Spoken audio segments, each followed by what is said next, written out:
మంది ప్రముఖులను అసెంబ్లీకి పంపిన చరిత్ర చీరాలది. అక్కడ రాజకీయాలు ఎప్పుడు మంచి కాక మీదే ఉంటాయి. పార్టీ ప్రజల కంటే నేతలకు సొంత ప్రాధాన్యతలే ఎక్కువ. అందుకే చీరాల రాజకీయం ఎప్పుడు హాట్గానే ఉంటుంది. ఈ అసెంబ్లీ ఎన్నికలలో కూడా చీరాల ఓటర్ల తీర్పు ఎలా ఉంటుందనే ఉత్కంఠ ఎక్కువ అవుతోంది. గత ఎన్నికల్లో ఇక్కడ నుండి గెలిచిన సీనియర్ నేత కరణం బలరాం ఈసారి తప్పుకొని వైసీపీ అభ్యర్థిగా తన కుమారుడు వెంకటేష్ ను బరిలో దించారు.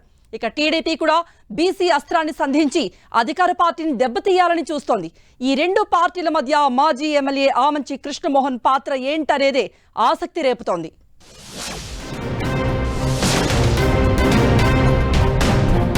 చీరాలలో కనిపించే సీన్ ఏంటి? మాజీ ఎమ్మెల్యే ఆమంచి తప్పుకున్నట్లేనా? అధికార పార్టీలో సయోధ్య సాధ్యమేనా? బీసీ ఓట్లతో టీడీపీ పుంజుకోగలదా?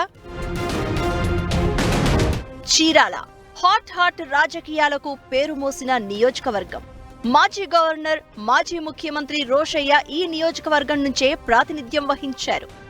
అంతేకాదు, ఇక్కడ జరిగిన చీరాల పేరాల ఉద్యమం భారత స్వాతంత్ర్య ఉద్యమ చరిత్రనే మార్చింది. అంతటి ఘన చరిత్ర కలిగిన చీరాల చేనేత, జీడి పరిశ్రమలకు నెలవు. మినీ ముంబైగా చెప్పే చీరాల అసెంబ్లీ నియోజకవర్గంలో రాజకీయాలు మహారంజుగా ఉంటాయి.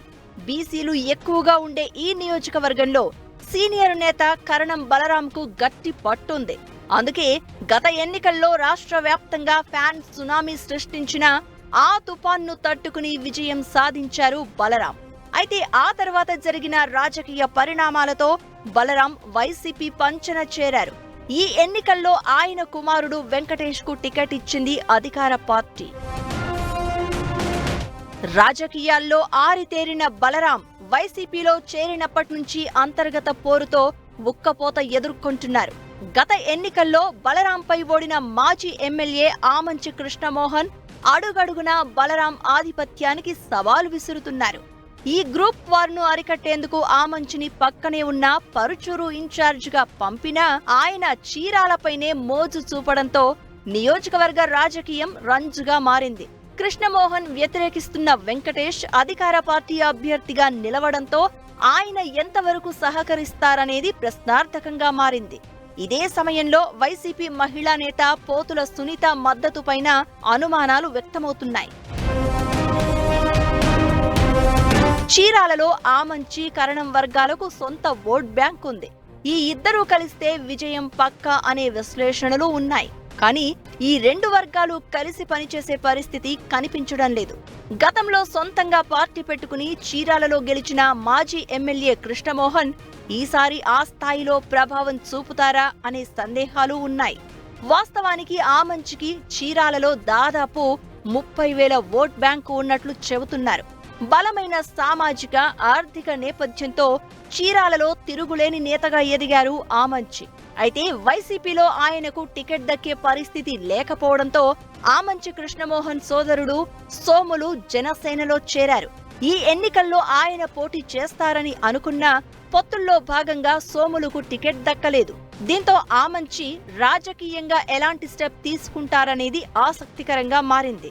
మరోవైపు అధికార పార్టీ టికెట్ దక్కించుకున్న కరణం వెంకటేష్ నియోజకవర్గంలో దూసుకుపోతున్నారు. ప్రభుత్వం అమలు చేస్తున్న సంక్షేమ పథకాలతో తాను ఎక్కడికి వెళ్లినా ప్రజల మద్దతు లభిస్తోందని చెప్తున్నారు వెంకటేష్.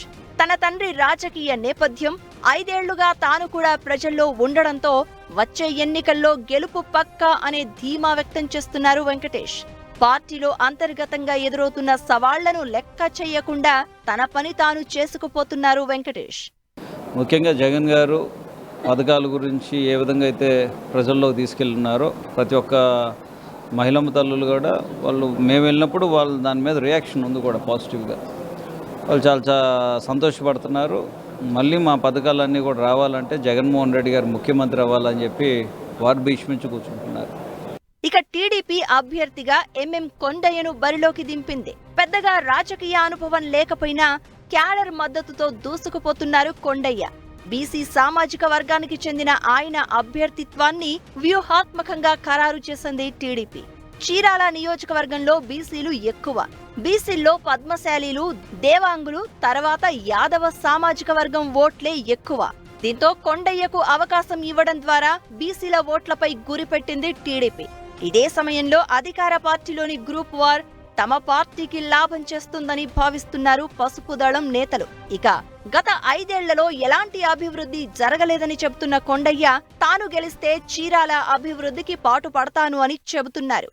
2014 నుంచి 2019 లోపు 700 కోట్ల రూపాయలు తెలుగుదేశం పార్టీ అధికారంలో ఉన్నప్పుడు ఈ నియోజకవర్గం మీద ఖర్చు పెట్టారు. రేపు కూడా ఇక్కడ టూరిజం తీసుకురాబోతున్నాం. రేపు కూడా ఒక టెక్స్టైల్ పార్క్ తీసుకురాబోతున్నాం. ఇక్కడ ఏదైతే ప్రజలను పీడిస్తున్నటువంటి కుందేరు, అలాగే దండుబాడు ఏదైతే డ్రైన్స్ ఉన్నాయో వీటిని బాగు చేయబోతున్నాం. అనేక మందికి నువ్వు సెంటు భూమి ఇచ్చావు, మేము 2 సెంట్లు ఇవ్వబోతున్నాం. నువ్వు ప్రజలందరికీ మేము 16 లక్షల మందికి పెన్షన్లు ఇస్తే ఈరోజు 9 లక్షలకు ఇస్తున్నావు. ఇక నియోజకవర్గం పరిధిలో చీరాల మున్సిపాలిటీతో పాటు చీరాల, వేటపాలెం 2 మండలాలు ఉన్నాయి. వేటపాలెం మండలంలో దేవాంగ, పద్మశాలి సామాజిక వర్గాలు అత్యధికం. టీడీపీ ఆవిర్భావం నుంచి ఆ పార్టీకి వెన్నుదన్నుగా నిలుస్తున్నారు. చీరాల మండలంలో వైసీపీ టీడీపీకి సమానంగా తన పట్టును నిలుపుకుంటున్నారు. దీంతో ఆమంచి కృష్ణమోహన్ మద్దతే కీలకంగా మారింది. మొత్తానికి చీరాల పోరులో ఎవరిది పైచేయి అవుతుందనేది ఉత్కంఠకు గురి చేస్తోంది. వైసీపీలో నేతలంతా ఒక్కటైతే టీడీపీకి కష్టమే అనే అభిప్రాయం వ్యక్తమవుతోంది. ముఖ్యంగా మాజీ ఎమ్మెల్యే ఆమంచి కృష్ణమోహన్, ఎమ్మెల్సీ పోతుల సునీత సహకరిస్తే వైసీపీ అభ్యర్థి విజయం నల్లేరుపై నడకే అంటున్నారు. ఇదే సమయంలో సీనియర్ నేత బలరాం పోల్ మేనేజ్మెంట్ చేయడంలో దిట్టగా చెబుతారు.